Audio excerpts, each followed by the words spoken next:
STR, the Sandy Times Radio. Welcome to Watch the Icon, the podcast where we dive into the timepieces that didn't just tell the time, they defined it.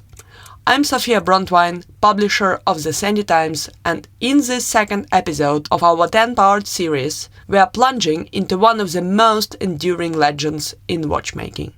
This is the story of deep-sea exploration, Cold War espionage, and a tool watch that became a cultural juggernaut. Today we are talking about the Rolex Submariner, the dive watch that became the benchmark for all others, both above and below the surface. To understand the Submariner's significance, we have to submerge ourselves in the early 1950s, a time when the world was healing from World War II and peering into new frontiers. This was the dawn of the modern era, atomic age science, the space race, and the golden years of mechanical engineering. In this climate, exploration wasn't just romantic, it was national policy. From the summit of Everest to the bottom of the sea, boundaries were being broken, and the wristwatch was becoming a critical tool in this adventure. Rolex, already a respected name in precision timekeeping, was about to unleash a revolution. The Submariner wasn't just a watch, it was a survival instrument. And more than that, it was a style icon hiding in neoprene. So who made it happen, and why has this particular watch survived the rise and fall of countless trends to remain a favorite, not just of divers and professionals, but of icons like James Bond, Steve McQueen, and even modern-day collectors? Let's dive in. Hans Wilsdorf was born in Bavaria in 1881 and orphaned at age of 12. Sent to a strict boarding school, he found solace in precision and detail. In his early 20s, he moved to London and founded Rolex in 1905, with the radical belief that wristwatches, then considered women's accessories, could be precise and masculine. Wilsdorf was obsessed with performance. He coined the name Rolex for its elegance and symmetry, short enough to fit on a dial. His innovations weren't just technical, they were theatrical. In 1927, he gave a Rolex Oyster to swimmer Mercedes Glides, who wore it during her icy English Channel crossing. After 10 hours in the water, the watch still ticked, and Rolex splashed the feat across a full-page Daily Mail ad. That publicity stunt helped to turn Rolex into a household name. Later in life, Wilsdorf created the Hans Wilsdorf Foundation, ensuring Rolex profits would support education and science, a quiet legacy that still funds Swiss initiatives today. Though he died in 1960, Wilsdorf's vision endures, watches that combine innovation, prestige, and purpose. Rolex didn't just keep time, it kept a promise. But that was just the beginning. Fast forward to the 1950s. Recreational diving was booming, thanks to the invention of the aqualung by Jacques Cousteau and Émile Ganin. The underwater world had become a playground for adventurers, scientists, and filmmakers. And these new pioneers needed equipment they could trust, including a watch that could perform under pressure, literally. Enter René Paul Jeanneret, Rolex head of public relations, and a passionate amateur diver. He envisioned a professional-grade dive watch that wasn't just tough, but elegant enough to wear to dinner afterward. He took the idea to Rolex Geneva engineers, and together they began crafting what would become a legend. The result debuted in 1953.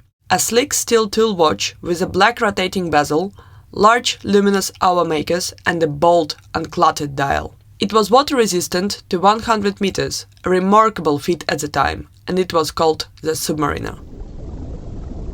Here is what made it revolutionary. The bezel rotated, allowing divers to time their remaining oxygen supply. The dial was ultra-legible, even in murky water, thanks to luminous hands and markers. The oyster case sealed out water and dust, protecting the delicate movement inside. The bracelet had a folding clasp that stayed secure during dives. From day one, it wasn't just a watch. It was a mission-critical tool. But like all great Rolex stories, it didn't stop there. One of the most pivotal moments in the Submariner's rise to stardom didn't come from the ocean, it came from MI6. In 1962, the very first James Bond movie, Dr. No, hit theaters. Sean Connery, in his tuxedo, wore a Rolex Submariner, reference 6538, with a black NATO strap. There it was, the tool of underwater commandos, now elegantly peeking out from under the cuff of Britain's greatest spy. The contrast was electric, brutal capability, wrapped in timeless style. Over the years, Bond's Submariner was more than just a watch. It had gadgets. It cut through ropes. It even had a built-in buzz saw. But the real magic was in what it represented. A tool for men who handled danger with elegance. The watch appeared in 11 Bond films and helped to cement the Submariner's status as an aspirational watch for men of action. And while Omega would eventually become Bond's official partner, to many purists, the Submariner will always be 007's true timekeeper. But it wasn't just Bond. Steve McQueen, the king of cool, wore a Submariner. So did Robert Redford. And more recently, figures like David Beckham, Roger Federer, and countless collectors continue to swear by it. What's inside the Submariner is just as iconic as what's outside. Over the decades, Rolex has updated the Submariner's movement for reliability and performance. From early calibers like the 1030 to the modern 3230 and 3235, the Submariner has always been a workhorse. In 1969, Rolex introduced the Submariner date, with a magnified date window, the now iconic Cyclopus lens. Some purists still prefer the neo-date version for its symmetrical simplicity, but both have become grails in their own right.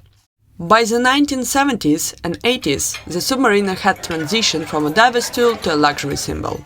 But Rolex never compromised on its ruggedness. Whether in steel, gold or two-tone, every Submariner is built to endure. Let's talk features. What makes the Submariner unmistakable? 40mm case, now updated to 41mm. The perfect balance between presence and variability. Unidirectional bezel, essential for dive safety, and now upgraded with Cerachrome ceramic inserts. Mercedes hands, an iconic design element, allegedly for legibility, possibly a nod to Mercedes glides. Trip-lock crown, ensures water resistance to 300 meters in modern versions. Oyster bracelet with glide lock. Micro-adjustable clasp for a perfect fit, even over a wetsuit. But there is one feature that makes the Submariner almost mystical. Its ability to transition between worlds. It looks just as good with a wetsuit as it does with a dinner jacket. On the wrist of a Special Forces operative or a Fortune 500 CEO, it is versatile, understated and instantly recognizable without shouting. There are dozens of legendary references. A few highlights. 6204, the very first Submariner, made in 1953. 6538, the Big Crown Bond Submariner. 1680, first Submariner with a date. 5513, the longest-running model beloved by vintage collectors. 1166 10LN, a modern classic with ceramic bezel. 124060, today's no-date Submariner, refined yet true to its roots. Over the decades, Rolex has released a number of Submariner references that have become legendary among collectors for their quirks, short production runs, or visual audacity. Perhaps the most famous is the Red Sub, reference 1680, produced in the late 1960s and early 70s, named for its single line of red Submariner text, a tiny detail that today commands a massive premium. Then there is the Comex Submariner, built for French commercial divers and inscribed with the Comex logo on the dial. Issued in limited quantities, these watches were real tools, tested in hyperbaric chambers and worn by deep-sea professionals. Today, they are the grail of grails. Other nicknamed legends include the Hulk, green dial and bezel, chunky supercase.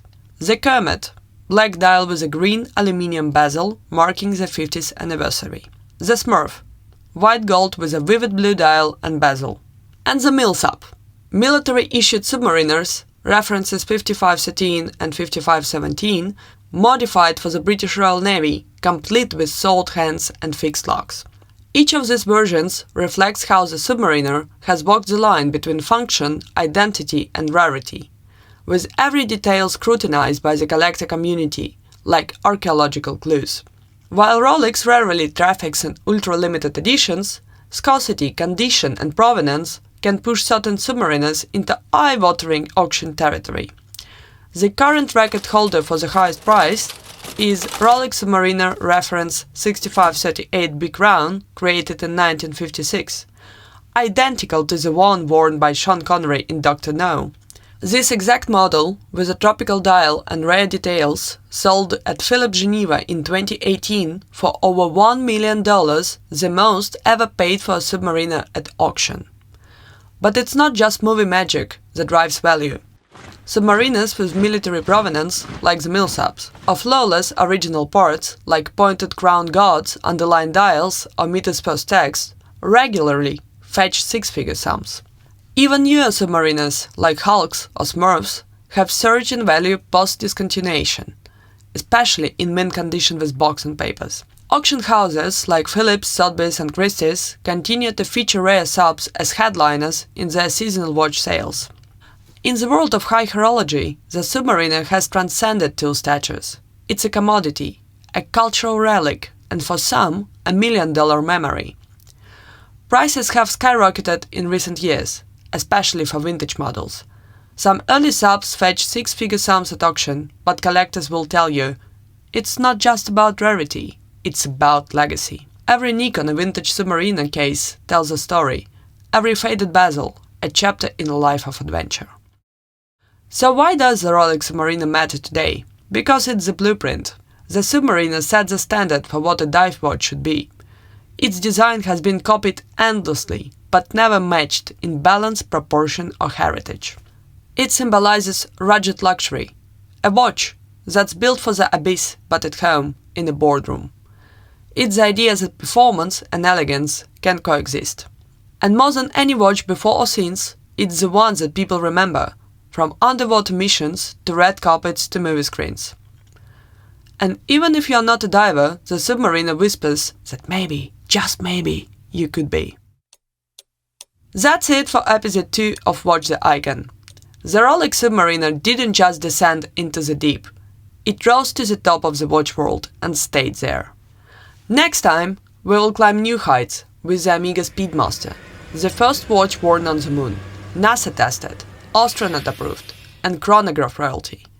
We'll tell the story of how Omega beat out the competition to become the official watch of space exploration, and why the Speedmaster remains a cult favorite among watch nerds and adventurers alike. If you enjoyed this episode, don't forget to subscribe, rate us, and share Watch the Icon with your fellow Rolex lovers.